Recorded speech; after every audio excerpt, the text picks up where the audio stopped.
They don't like the cover.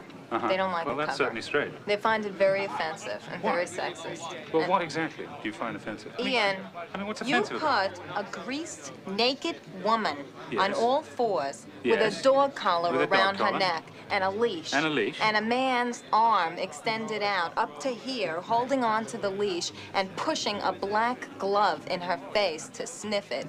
You don't find that offensive? No, You don't I don't. find that sexist? This is 1982, That's Bobby. right, Come it's on. 1982. Get out of the 60s. We don't have this mentality anymore. Sabrina Carpenter recently came under fire for her album cover that depicts her on her knees and a male figure pulling at her hair. Her detractors claim that she is setting back feminism, while the stans claim that she is using irony to subvert the existing gender norms and how men treat women. Sabrina Carpenter is known for her tongue-in-cheek humor, songs that make fun of her exes, and sex anthems. She has dominated the Hot 100 for a year with her smash album Short and Sweet, with songs that many women may relate to, often discussing heartache, how she wants to be pleasured, criticizing and mocking her exes. Her music is written in a style that feels confessional and intimate. This brings the listener closer to her, perhaps to a parasocial point. This writing style may also be attributed to singers like Taylor Swift, who have mastered the art of confessionals and introspective writing. While Sabrina's music may be received as empowerment and girl bossy, I do not think that this equates to feminist ideology. There are heartbreak and sex anthems at best. This is why both people on the spectrum of this debate are wrong. Let's first dig deep into the claims of TikTok feminists and Tumblr activists. They claim the image sets back feminist work decades because it shows women in a light that is submissive and also treads on dom-sub relationships. It is degrading to have women depicted in that light, especially in light of what's currently happening in America. There's been an uptick in regression on opinions on women's rights and agency. This comes off the back of the Trump presidency and Roe v. Wade being repealed. When Trump won, the slogan, "Your body, my choice," was trending among the right-wing manosphere content creators. There has also been a bigger push for women to be more submissive and become homemakers as opposed to strong career women climbing up the corporate ladder and having agency on their own lives. The issue with Sabrina's album cover then stems from understanding this context. Perhaps Sabrina's album cover might have been empowerment back in the 2000s and 2010s when right-wing ideology was not so prominent and women's rights were still protected. To a lot of the detractors, it seems she's self-objectifying. The picture was also accompanied by the slogan, "a man's best friend," which is a phrase typically associated with dogs. It is unclear whether Sabrina is referring to herself as a dog. The stans, however, argue that Sabrina's choice is women empowerment because she has her own agency and is an autonomous being. While she's depicting something that might have been looked down upon, she's subverting that gender norm by being a willing participant in the submission. There are also theories that the music videos she might put out will put emphasis on the subversion. She's making her own choices and owning her own sexuality, therefore she should not be subject of critique.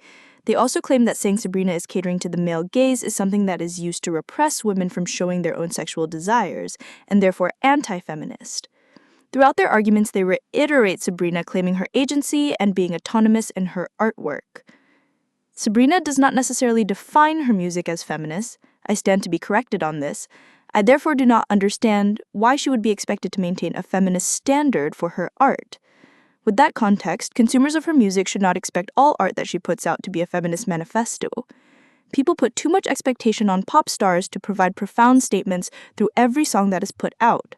While the cover might be satirical, it is not accompanied by enough nuance in the imagery or the supporting music video to be considered subversive.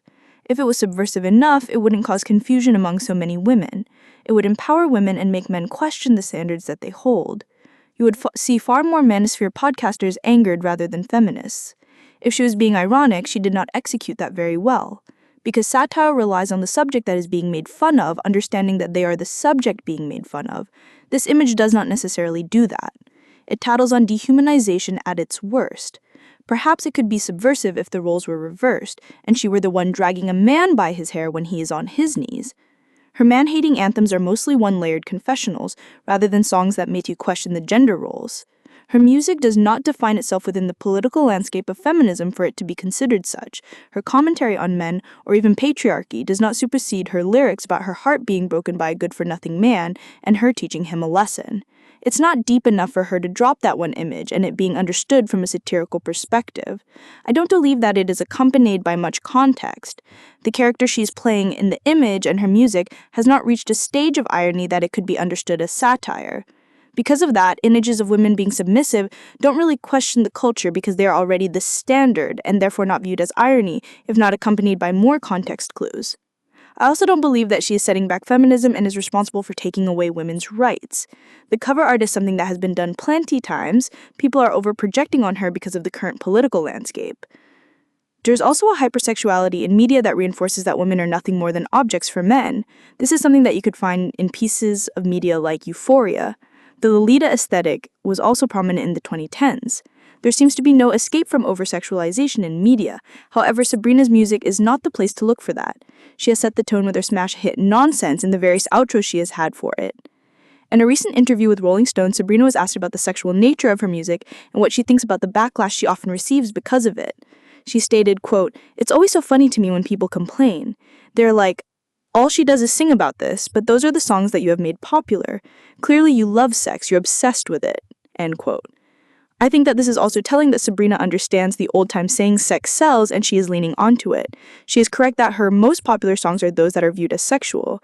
The projection that she should be a feminist icon is one that is unfair on her because her music is not politicized, nor does it call for action. Sometimes people should understand that pop music is just that, pop music. It will rely on popular culture and aesthetics that are relevant within the cultural zeitgeist. Sabrina's response to Rolling Stone also supports this. Tell me what you think in the comments. Do you agree that Sabrina Carpenter is setting back women's rights, or do you think she has a greater scheme up her sleeve to subvert social norms? Like and subscribe for more videos like this. Till next time, bye.